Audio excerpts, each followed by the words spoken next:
A WWE event is quietly cancelled. Plus, an absent AEW star announces their return, and a huge WWE name is making their Japan debut. It is all in the Cultaholic wrestling news right now. Happy Friday, the day after Boxing Day. It's worth pointing out because we now find ourselves in Crimbo Limbo, that weird bit between Christmas and New Year where we don't quite know what day it is, who we are, where we are, what we are. So I can tell you that it's Friday, and as we say, a very good morning to Friday as the sun shines brightly in my eye from that window at the in-laws. Then we say goodbye to Tribute to the Troops. It's done. This is according to Wrestling Observer, who say they're not sure if it's done for good, but this is the first year they haven't done anything with it. It was a Vince McMahon thing, and it's not Vince's company anymore. It's not the type of thing they're going to advertise and say that they're not doing it anymore, but it quietly went away this year. And it has been the first time since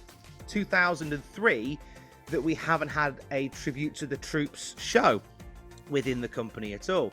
It was in 2003 that we had the first one. It was, I believe it was a Tribute to the Troops show, which mainly features some storyline stuff, a lot of non-canonical stuff on WWE events and WWE storylines. We did see Stone Cold Steve Austin give John Cena his first and only stunner at a Tribute to the Troops show where Austin was dressed as Father Christmas.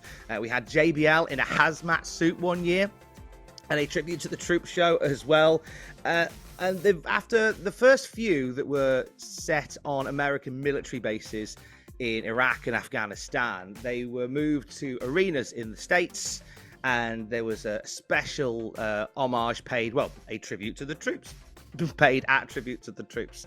The event would also see special awards and commendations for WWE for putting on the event. We get video messages from George W. Bush and Barack Obama over the years as well. And there was, just the 1 year between 2003 and now where the event wasn't televised. There was a live event Tribute to the Troops, but still a Tribute to the Troops nonetheless. 1 year it was set up as a SmackDown special, so it was a subtitle for a SmackDown episode. So there's always been something Tribute to the Troops based since 2003 for over 20 years now, and this is the first year where it hasn't been, and it looks as if the whole thing has been quietly binned off going forward.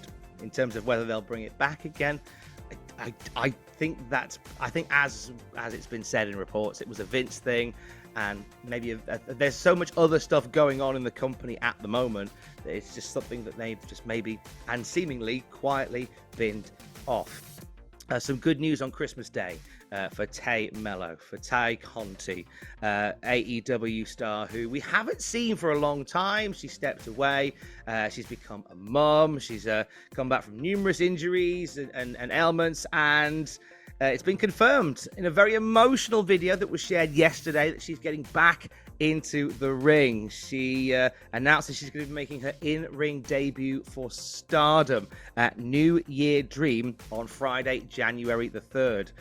She's going to team up with Mina Shirakawa, and she's going to face Tekla from Stardom, and making her debut for Stardom as well, the Ring of Honor Women's World Champion Athena.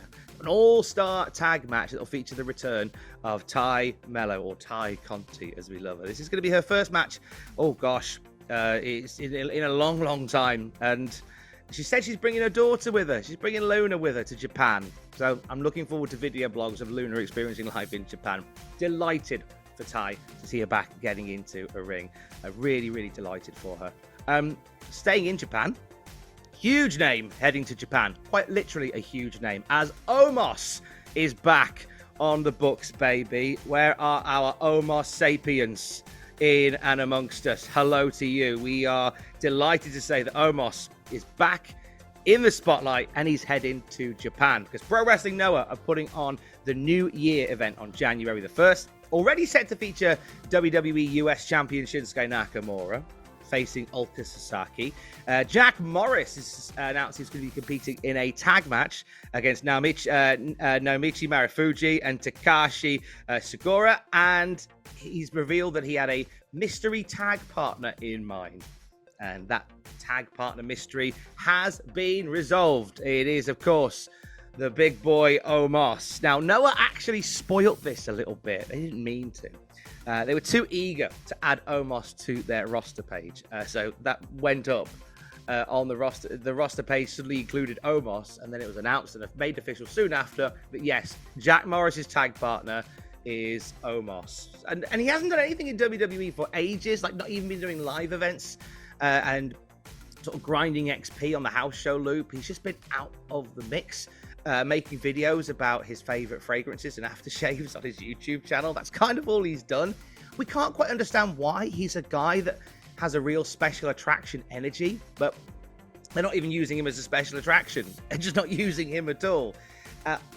This relationship between WWE and Noah could be a really promising one for Omos, because we've seen guys go over there and I want to use that phrase again, grind XP in the world of the Japanese circuit, and a talent exchange between the two. For anybody that WWE aren't using or maybe utilizing the best way they can, they could possibly go and do some stuff for Pro Wrestling Noah. So I really like that. So Omos heading over there.